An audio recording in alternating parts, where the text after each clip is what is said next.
What unites people? Armies? Gold? Hey guys, so I've made a lot of theories in the past about Season 8 of Game of Thrones. I mean, mostly criticizing the writing to the season. And let's face it, the writers made it pretty damn easy. With plenty of plot holes and character shifts, there's a lot to poke at.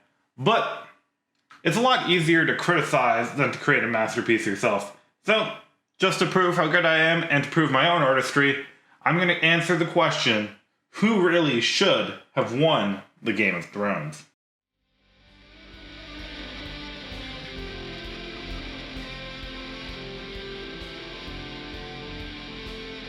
So there are many issues with King Bran, the wheelie legs don't feely himself. I mean, his kingship is based entirely by someone who was a prisoner accused of treason, suggesting the brother of the person who killed the queen, who immediately exonerates that person and lets them off the hooks in the death penalty, and who belongs to a kingdom that isn't even part of the Six Kingdoms anymore.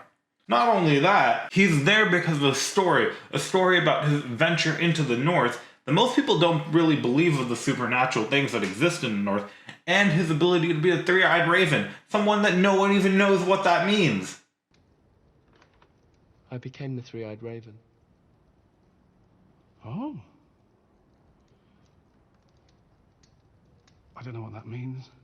And then not only that, he believes in the old gods, something that the Six Kingdoms don't believe in, and did I mention that he's literally never even been in the Six Kingdoms before in his entire life? He literally spent his entire life up in the north and above the wall. King Bran is young, and he's a cripple.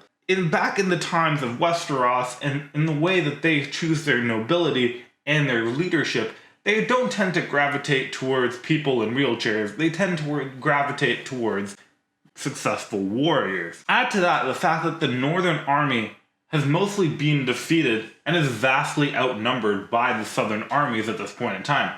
It's easy to forget, but the largest Westerosi army at the end of Game of Thrones is possessed by the Dornish because they've basically not been involved in any major conflict. So, that's it. Who would have been able to lead Westeros? Westeros had fallen into disarray under the tyranny of King Aerys, aka the Mad King. His reign, alongside Rhaegar's impulsivity, led to war, and it wasn't until Robert Baratheon that Westeros once again had peace. Robert actually led to a period of more than 10 years of peace and prosperity in Westeros. Robert was not only a fierce warrior, but he was able to defeat Prince Rhaegar in battle, besides being a good diplomat. So, who could actually unify the Seven Kingdoms? Who actually could stop wars from breaking out and keep the peace in Westeros? Needless to say, it's not Bran Stark. So who else is there? So the first choice we might come up with is easily Jon Snow, aka Aegon Targaryen. He has a great bloodline, being both Stark and Targaryen. However, he has a slight thing going against him, and that thing is regicide. Typically, you would assume that killing the previous queen would actually preclude you from actually taking the throne yourself. And more than that, some people in the Seven Kingdoms would also acknowledge that Jon Snow had once taken upon him black, meaning that he was exempt from actually obtaining titles and kingdoms. And just like Maester Aemon, he would not be allowed to become the leader of the Seven Kingdoms. More on that, who would actually be there to support Jon's claim to the throne? Now, Varys believed many people might actually support Jon, but he did believe that before Jon stabbed the queen. In fact, many of the southern armies had always been loyal to the Targaryens, including the Dornish and the Tyrells. However, because he stabbed Daenerys, it's pretty safe to say that those armies would not be on his side anymore. Cersei is gone because of her, and Jon Snow put a knife in her heart. Let the Unsullied give him what he deserves. And as a member who had committed treason, it seems impossible that the Unsullied would ever be okay with him taking over the rule. It's definitely far more likely that they would stab him than let him take over the throne. So, throwing out those options, we have to think of Is there anyone who actually could do this? So let's take a moment to observe the political climate that is around at the time of the election. Westeros is once again completely split apart. The South controls King's Landing, and that includes the Unsullied, the Dothraki, the Dornish, and Yara's forces that make up the rest of the Iron Islands.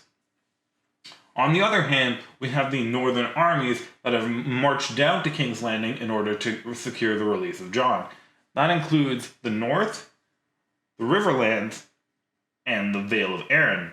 Now, at this point, it's safe to say the West and the Reach have basically been removed from the war, as both of them have suffered very heavy casualties very recently. And so, with these two warring factions between the North and the South, we need to find someone who could possibly unify them. Someone with the right bloodline and someone with the right claim to the throne. And if you guys have been following along, you guys might have reached the same conclusion that I have. There's only one person who could possibly take over the throne. Someone who does not come from either the northern or southern kingdoms, but in fact a neutral kingdom, but who has the exact right name of a king that the Seven Kingdoms has very much respected. And that, of course, is Gendry Baratheon. Now, whoever ascends to the pile of molten steel that used to be the Iron Throne needs to have the support of most of the kingdoms in order to maintain control of Westeros.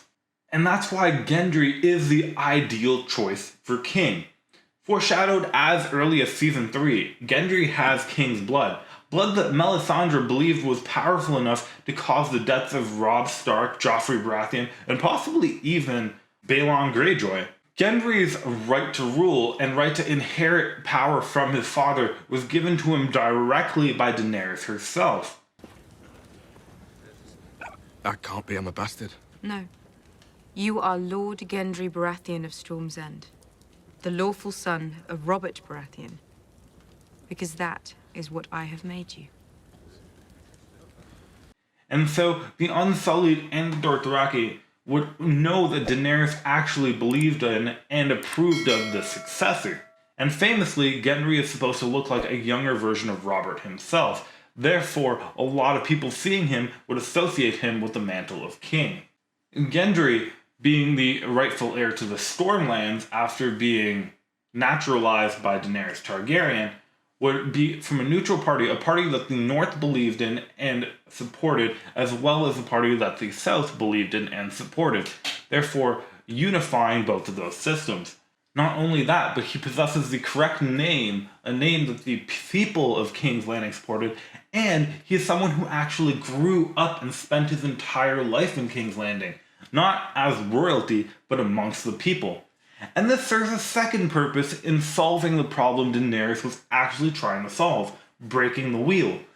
It would be impossible for Daenerys to ever appoint someone as king who didn't have the support of the major houses. But also, you couldn't break the wheel if the person who ascended to the throne didn't have experience of what it would be like to live amongst the people. Gendry solves both of those problems. He has both lived amongst the people, the poorest of King's Landing, and he has the right name to rule on the Iron Throne. That is the wheel our queen wanted to break. And this makes a massive callback all the way to Season 1, when Ned Stark writes down Robert's last will and testament, which includes that the throne should move to Robert's rightful heir. And as Gendry is a natural-born son of Robert Baratheon, this would make him the perfect callback to that initial moment back in Season 1. And to Tyrion's point, who has a better story? Well, Gendry's story involves the story of someone who was born in royal blood, who had been chased and persecuted his life under Queen Cersei, had fled and stayed in the camp of Stannis Baratheon for a while before choosing to join up and save the world under the King of the North, then joined up with Daenerys' army, and so had served under a lot of the great rulers of Westeros before finally receiving his birthright to be acknowledged by his father's family and be acknowledged to be a true Baratheon. And guys, this only gets better if Gendry actually marries Arya at the end of the series.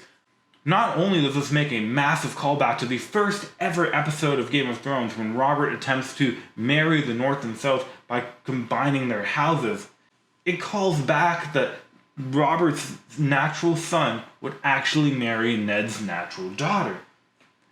And to you guys who are saying, oh no, but that's not Arya, I think that's misinterpreting Arya's character, because all the way back in season 1 when she famously said, "That's not me," it was never about not being married. It was always about being a housewife.